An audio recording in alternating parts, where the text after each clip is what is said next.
আমার থেকে ইয়ে করে। গরমটা অস্বস্তিকর লাগছে, এবার চোখ জ্বালা হচ্ছে। এটা তো প্রথমত এটা আমার ওজন নিতেই পারবে না।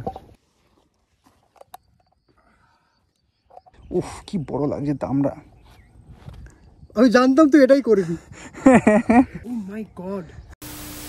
তো হেই হ্যালো এভরিওয়ান, কেমন চলছে সবার জীবন? আশা করি ভালোই চলছে। চলে এসেছি আজকে নতুন একটা পিওই ভিডিও নিয়ে। আজকে আমরা এখন দাঁড়িয়ে আছি ক্যানিং ব্রিজের ওপর। দেখতে পাচ্ছ তোমরা ব্রিজটা, খুব সুন্দর লাগছে। এখানে মৃন্ময়, সরি অরিন্দ্রম দা, হ্যালো। এখানে মৃন্ময় দা, হাই হ্যালো। আজকে ওয়েদারটা বেশ ভালো আছে। চলো শুরু করা যাক। ঠান্ডা। তো যেমনটা তোমরা দেখে বুঝতেই পারছো, আমরা আছি মাতলা নদীর তীরে। এই গ্রামটা একটা মাতলা নদীর তীরে অবস্থিত গ্রাম। তো এই জায়গাটাতে আমরা ভাবলাম যে একটুখানি হাঁটতে হাঁটতে গ্রামের ভিতর দিকে যাই, করে দেখি কীরকম কী ছবি পাই। তো এগোচ্ছিলাম, এগোতে এগোতে নদীর পাড় ধরে হঠাৎ করে দেখতে পাই সামনে দুখানা বোট রাখা আছে এবং পেছন দিকে বোটটা থেকে একটা ছেলে বেরিয়ে এসছে। তো আমার দেখে মনে হলো যে এটা একটা ইন্টারেস্টিং শট হতে পারে, ক্যাপচার করেই নি। তখন আমি এই শটটা পেলাম। এই শটটাকে পরে আমি আবার ব্ল্যাক অ্যান্ড হোয়াইট করেও এডিট করে দেখেছি। আমার ঠিকঠাকই লাগছে, দুটোই আমার ভালো লাগছে, খারাপ লাগছে না। তারপর ওখানটা কিছুক্ষণ ওয়েট করছিলাম, করে আমার মনে হলো যেন ছেলেটা জালটা ফেলবেই, আর সেই মুহূর্তেই ছেলেটা কিছুক্ষণ বাদেই জালটা ফেললো। তখন আমি এই শটটা পেলাম। এই শটটা কিন্তু আমার বেশ ভালো লেগেছে, টাইমিংটা বেশ ভালো এসছে, আমার বেশ ভালো লাগছে। পরে আমি এই শটটাকেও জুম করি, জুম করে তারপর যে শিলোরটা, যে নদীর রিফ্লেকশনের মধ্যে দিয়ে যে ছেলেটা বেরিয়ে আসছে আর জালটা দেখতে পাওয়া যাচ্ছে ভালো করে, এটা আমার বেশ ভালো লাগছিলো। তো আমি এটা এই জন্য ব্ল্যাক অ্যান্ড হোয়াইট রাখাটা চুজ করলাম, করে বেশ ভালো লাগছে। তো এগিয়ে যাওয়া যাক নেক্সট শটের দিকে। তো এই নেক্সট শটটা তুলবার সময় আমি দেখছিলাম তিনখানা নৌকা খুব সুন্দরভাবে রাখা। আমি ভাবলাম যে এটাকে একটা রিপিটেশন প্যাটার্ন হিসেবে ইউজ করা যেতে পারে। প্লাস আমি একটা মজা করার জন্য ফোরগ্রাউন্ডে এরকম আঙুল দিয়ে একটা গাছের পাতা অ্যাড করেছি, পাতাটাকে টেনে টেনে এনে ফোরগ্রাউন্ডে অ্যাড করেছি উপরটাতে, করে এরকম শটটা পেয়েছি। আমার শটটা ঠিকঠাক লাগছে, খুব একটা খারাপ লাগছে না, কাচ্চা দিনের মতো শট। সবে আলকাতরা লাগিয়েছে। ওই শটটা তোলা হয়ে যাওয়ার পর আমি গাছটাকে সরিয়ে দিয়ে আরেকটু এগিয়ে গিয়ে জাস্ট এই তিনখানা নৌকা নিয়ে আরেকটা শট তুলি। এই শটটা আমার ঠিকঠাক লাগছে, মানে খুব একটা ডিফারেন্ট তো না আগের শটটা থেকে, বাট ওই আর কি ভালো। চলো এগোনো এক। তো ওই জায়গাটা থেকে তারপর মাতলা নদীর পাড় ধরে সোজা এগোচ্ছিলামই। এগোতে এগোতে হঠাৎ করে চোখে পড়লো যে একটা বাচ্চা ছেলে একটা ছোট্ট ডোবা মতো একটা জলাশয়ের মধ্যে জাল ছুঁড়ে ছুঁড়ে মাছ ধরার চেষ্টা করছে।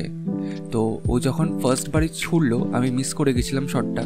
তখন আমি সামনে গিয়ে ওকে অ্যাপ্রোচ করলাম, বলছি ভাই, তুমি আরেকবার একটু ফেলতে পারবে ওটা জলের মধ্যে? তাহলে একটা ছবি নিতাম আর কি। ছেলেটা খুবই ভালো ছিল, ও আমার একবারে কথা শুনে নিল। ও কোনো ঘুরিয়ে প্রশ্নও করেনি, কিচ্ছু করেনি। ও শুধু জাল থেকে ওর জলটা ঝাড়লো, করে তারপর আবার ছুড়লো। তখন গিয়ে আমি শটগুলো পেলাম। উঠে গেছে, থ্যাংক ইউ। তো শটগুলো ভালোই এসছে, তোমরা দেখো, তোমরা দেখে বলো তোমাদের কেমন লাগছে। আমার তো ঠিকঠাকই লাগছে। এই শটগুলো তুলে নেওয়ার পর আমরা আবার মাতলা নদীর পাড় ধরে হাঁটছিলাম। হাঁটতে হাঁটতে হঠাৎ করে দেখতে পাই দুটো গাছের মাঝখান দিয়ে একটা নৌকা খুব সুন্দরভাবে দেখতে পাওয়া যাচ্ছে, খুব সিনেম্যাটিক লাগছে। ভাবলাম এটা একবার ক্যাপচার করেই দেখি কেমন আসে। তখন আমি এই শটটা পেলাম। কিন্তু ফার্স্ট শটটাতে খুব একটা বেশি স্যাটিসফাইড ছিলাম না। তো আরও কিছুক্ষণ ওয়েট করার পর তারপর আবার এই ছবিটা তুললাম, করে দেখলাম একই এলো, কোনো লাভ হলো না। বাট ওই আর কি, নিজের স্যাটিসফ্যাকশন হয়ে গেল যে ঠিক আছে, একবার তুলিনি, দুবার তুলেছি, তা তো একই এসছে। ভালো আসছে না এখান থেকে। এই গ্রামটার মনে হয় ম্যাক্সিমাম লোকেরাই জেলে, তো সেই কারণে এদের কাছে নৌকা প্রচুর ছিল। আর নৌকাগুলো বেশ ইন্টারেস্টিং লাগছিল আমার, তার কারণ অফকোর্স নৌকা খুব ইন্টারেস্টিং লাগে দেখতে। তো হঠাৎ করে আমার চোখের একটা নৌকা পড়লো, যার উপরে জাল টাল রাখা ছিল, বেশ আলাদা লাগছিল দেখতে। তো আমি নিচের দিকে নেমে গেলাম, গিয়ে এই ছবিটা তুললাম। ছবিটা যেরকম ভেবেছিলাম অতটা ভালো আসেনি, ওই আর কি, জাস্ট কাচ্চালিনার মতন। কেমন আছে ছবি? তারপর আবার আমরা হাঁটা শুরু করলাম। আমরা নদীর পাড় ধরেই হাঁটছিলাম। তো নদীর পাড় ধরে কিছুটা দূর যাওয়ার পর হঠাৎ করে একটা খালি জায়গা মতো চোখে পড়ে। সেখানে দেখি একটা নৌকা রাখা আছে। ওখানে শুধুমাত্র একটাই নৌকা ছিল, আর নৌকাটা স্থলের ওপর ছিল। মোস্ট প্রবাবলি ওখানে জোরের সময় জল ঢোকে। তো বেশ সিনেম্যাটিক লাগছিল, দেখতেই পেলে এই শটগুলো ক্যাপচার করলাম, তখন বেশ ভালো লাগছিল আমার। তোমরা বলো তোমাদের কেমন লাগছে শটগুলো? কি শেখা যাবে এই শটগুলো নিয়ে? আরও কিছুটা দূর এগোনোর পর বিশাল বড় একটা খালি জায়গা চোখে পড়লো। এটা আমরা দূরে ব্রিজ থেকেও দেখতে পাচ্ছিলাম এই জায়গাটা। এই তো জায়গাটা। গ্রামের লোকদের সাথে কথা বলে বুঝতে পারলাম যে এই জায়গাটাকে ওরা মাঠ বলে, আর জোয়ারের সময় এই জায়গাটা অ্যাকচুয়ালি জল ঢোকে। মানে একটু আগে যেটা ভাবছিলাম সেটা সত্যি। এই জায়গাটা কিন্তু দেখতে হেব্বি লাগছিল, মানে এতটা খোলা জায়গা একসাথে দেখতে পারাটা তো কলকাতায় কমন ব্যাপার নয়। একমাত্র ময়দানই হয়, ময়দানেও প্রচুর লোকেরা থাকে, বাট এখানে দূর দূর অব্দি লোক দেখতেই পাওয়া যাচ্ছিল না, একদম খোলা একটা জায়গা। তখন দেখলাম অরিন্দমদা এখানে দুটো নৌকার ছবি তুলছে। আমি গেলাম পাশে গিয়ে শটটা জাস্ট চুরি করে নিলাম। অরিন্দমদা দেখলাম কিছু মাইন্ড করলো না, মাইন্ড করবেন আমি জানি, বাট স্টিল। তো এখানে দুটো ছবি তুলে দুটোকে দুরকমভাবে এডিট করি, তোমরা আশা করে দেখতেই পাচ্ছ। মানুষ একটা জায়গায় অনেকক্ষণ দাঁড়িয়ে থাকলে সে অনেক কিছু ভাবে, কিন্তু একটা ফটোগ্রাফার একটা জায়গায় অনেকক্ষণ দাঁড়িয়ে থাকলে সে ডিফারেন্ট রকমের ফ্রেমস ট্রাই করতে থাকে। তো এরকম করতে করতে আমি এই হরিজন্টাল মোডে এই ছবিটা তুলি, যেটা আমার মোটামুটি লেগেছে।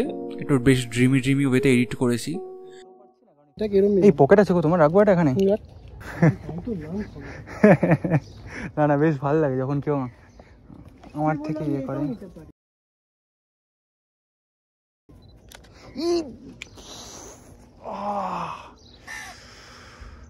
ভাই আরেকবার উঠবি প্লিজ, ভাই প্লিজ আরেকবার ওর না ভাই।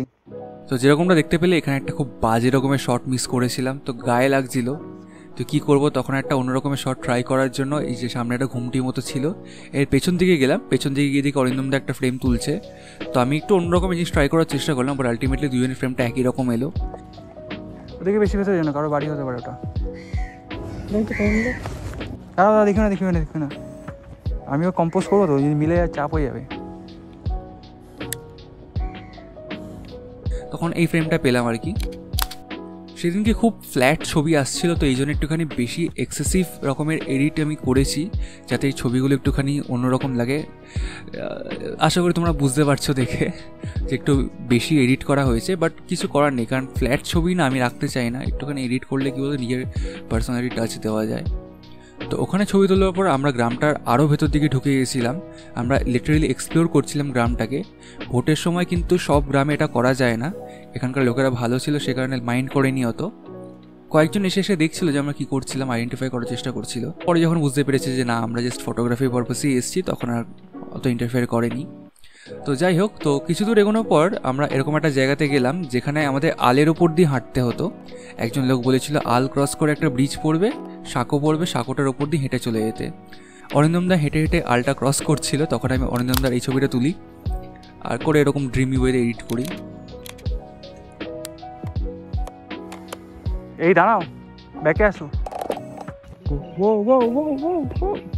জুতোটা রানিং সুতো, রান করা যাবে?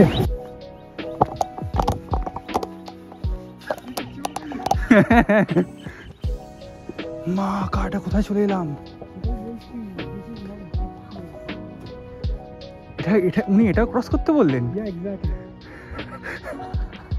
এই রিয়াকশানটা আসার একটা কারণ আছে, কারণ আমাদের যে সাঁকোটা বলা হয়েছিল সেটা যে বাঁশের এরকম পাতলা একটা সাঁকো হবে ওই পারে যাওয়ার জন্য, সেটা কিন্তু বুঝতে পারিনি আমরা। আর বেশ গভীর ছিল, তোমরা দেখে হয়তো বুঝতে পারছো না ক্যামেরাতে, বাট ওটা অ্যাকচুয়ালি দোতলার মতো হাইট ছিল, দোতলা বা 1.5 তলা হাইট হবে। তো এই জন্যে দেখে আমরা এরকম রিয়াকশান চলে এসেছিলো। আমরা ভাবলাম যে আমরা ওই পারটা যেতেই পারবো না, অ্যাকচুয়ালি যেতেও পারিনি, বাট এই পারেই মোটামুটি স্যাটিসফ্যাক্টরি ছবি চলে এসেছিলো। এইখানটাতে আমরা অনেকক্ষণ ধরে আলের ওপর দাঁড়িয়ে দাঁড়িয়ে ছবি তুলে যাচ্ছিলাম। এই ছবিটা সিম্পল একটা ছবি, বেশি কিছু এক্সপ্লেন করার নেই, বাট এমনি জাস্ট তুললাম আর কি, মানে ডকুমেন্ট করতে এসছি এই জায়গাটা, ডকুমেন্ট করে যাচ্ছি। বন্ধুরা তোমরা দেখতে পাচ্ছ এখানে কতগুলো শেল পড়ে আছে, তার মানে এটাই শো করছে যে এখানে জলের ওয়াটার লেভেল বেড়ে আসে, আর এই শেলগুলো ওখান থেকে এখানে চলে আসে। তাই মানে বুঝতে পারছো কী লেভেলে এখানে জল ওঠে মাতলা নদীতে। আর মাতলা নদী এই জন্য খুব বেশি পরিমাণে কুখ্যাত এই জলটার জন্য। ওই জায়গাটা যাওয়ার পর সব কিছুই কেমন দূরে দূরে ছিল, তো আমি ডিসাইড করলাম যে আমি আমার টেলিফটো লেন্সটা লাগাবো, মানে 55-250। এটা কিন্তু EF মাউন্টের, যেটাকে আমি একটা EF to RF converter use করি বিল্ট্রক্সে, সেটা দিয়ে কনভার্ট করে আমি RF মাউন্টে লাগিয়ে নিই। করে তারপর আমি দেখলাম দূর দিয়ে একটা আলের ওপর দিয়ে গরু হেঁটে যাচ্ছে, তখন আমি এই ছবিটা তুললাম আর বেশ ড্রিমি ওয়েতে এডিট করেছি। অফকোর্স ড্রিমি ওয়েতে এডিট না করলে ছবিটা জমতো না। গরুর ছবিটা তোলার পর দেখি দূরে একটা বাছুর দাঁড়িয়ে আছে একটা গাছের নিচে, একদম সাদা রঙের ফুটফুটে সাদা রঙের একটা ছোট্ট একটা বাছুর দাঁড়িয়ে আছে, খুব কিউট লাগছিল। তখন আমি এই ছবিটা তুলি, তোমরা অফকোর্স দেখতে পাবেন, কারণ খুব ছোট ছিল। আমার টেলিফটো লেন্সই এত ছোট এসেছে, তাই মানে বুঝতেই পারছো কত দূরে আছে বাছুরটা। তো আমাকে টেলিফোটো ইউজ করতে দেখে অরিন্দম দাও ডিসাইড করলো যে Z50-তে টেলিফোটোটাই লাগাবে। আরে ভাই কি আরাম রে, এখানে থেকে কি আরাম হবে রে। প্রত্যেকবার ভিডিও লাস্টে কন্টেন্টটা তুমিই দাও। অরিন্দম দা Z50-র জন্য টেলিলেন্স যেটা কিনেছে সেটা হচ্ছে কি 50-250, যেটা বেশ ভালোই আউটপুট দেয়।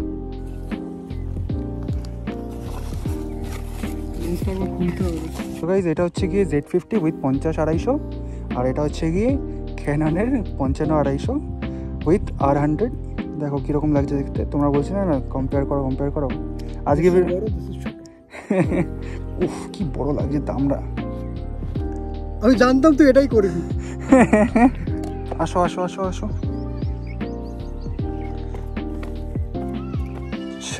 এত ইজিলি ক্রস করে গেলে একটু নাটক করতে হতো না, কন্টেন্ট হারিয়ে দিলে তুমি। যা একবার নাটক করো।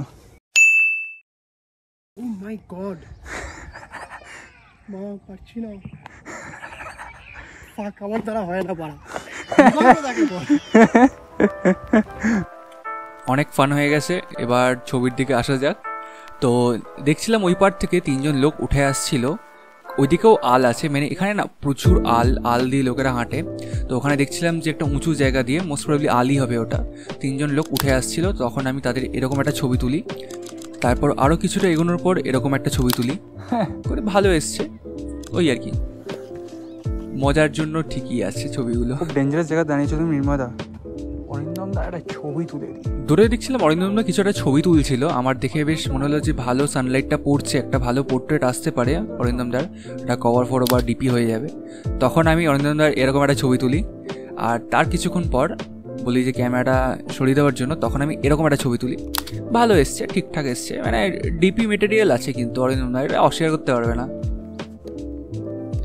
কিছুক্ষণ পর দেখলাম যে লোকেরা ক্রস করলো ব্রিজটা, সাঁকোটা ক্রস করলো, তারা তাদের ফ্যামিলির সাথে বাড়ি যাচ্ছিল। করে দেখলাম যে সুন্দর একটা বাচ্চা তার বাবার ঘাড়ে বসে আছে। তখন আমি এরকম একটা ছবি তুললাম, আমার বাচ্চাটার রিয়াকশনটা বেশ ভালো লাগছিল, তো এই জন্য ছবিটা আমি রাখলাম। এমনিতে ছবিটাতে স্পেশাল কিছু নেই। তারপর আমরা আবার গ্রামের এদিক ওদিকে ঘুরছিলাম, ঘুরতে আমি একটা জলাশয়ের কাছে চলে যাই। করে দেখতে পাই ওখানে কিছু ভেড়ারা জল খাচ্ছিল। তখন আমি লাস্ট এই ছবিটা তুলি ওই গ্রামের ভেতরে। তারপর গ্রামের ভেতরে সেরকম কোনো ছবি তুলিনি, আমরা হাঁটতে আবার ব্যাকে চলে গেছিলাম ব্রিজটার ওপরে। 6:45-এর ট্রেন থাকার কারণে আমরা ডিসাইড করে নিয়েছিলাম যে আমরা বেশিক্ষণ থাকবো না এই জায়গাটাতে। সানসেট হওয়া অবধি ব্রিজের ওপর ওয়েট করলাম, বেশ হাওয়া দিচ্ছিল। তো তখন আমি এরকম 3টে ছবি তুললাম। এই 3টে ছবি তুলে নেওয়ার পর তারপর কিন্তু আর সেরকম কিছু আমরা করিনি। আমরা ট্রেনে উঠেছি, করে সোজা শিয়ালদা দিয়ে বিধাননগর দিয়ে বাগুইআটি হয়ে বাড়ি চলে এসেছি। রিসেন্টলি অনেক লোকেরা যারা বাগুইআটি, হলদিরাম, কৈখালির আশেপাশের লোকেরা কিন্তু পিং করছে, করে বলছে ফটোওয়াকে যাওয়ার জন্য। চাপ নেই, একটা বাগুইআটিতেই ফটোওয়াক রাখবো, যারা আর কি বাগুইআটি লোকাল তারা মিলে বেরোবো, করে ছবি তুলবো, বেশ ফান হবে কিন্তু। তো এই ছিল আজকে ভিডিও। তোমাদের ভিডিও ভালো লাগে তাহলে লাইক এন্ড সাবস্ক্রাইব করে দিও, কমেন্ট বক্সে জানিয়ে দিও তোমাদের কেমন লাগলো। তোমার সাথে দেখা হচ্ছে নেক্সট ভিডিওতে। Till then good bye, have a nice রাতে, গুড নাইট আর বাই।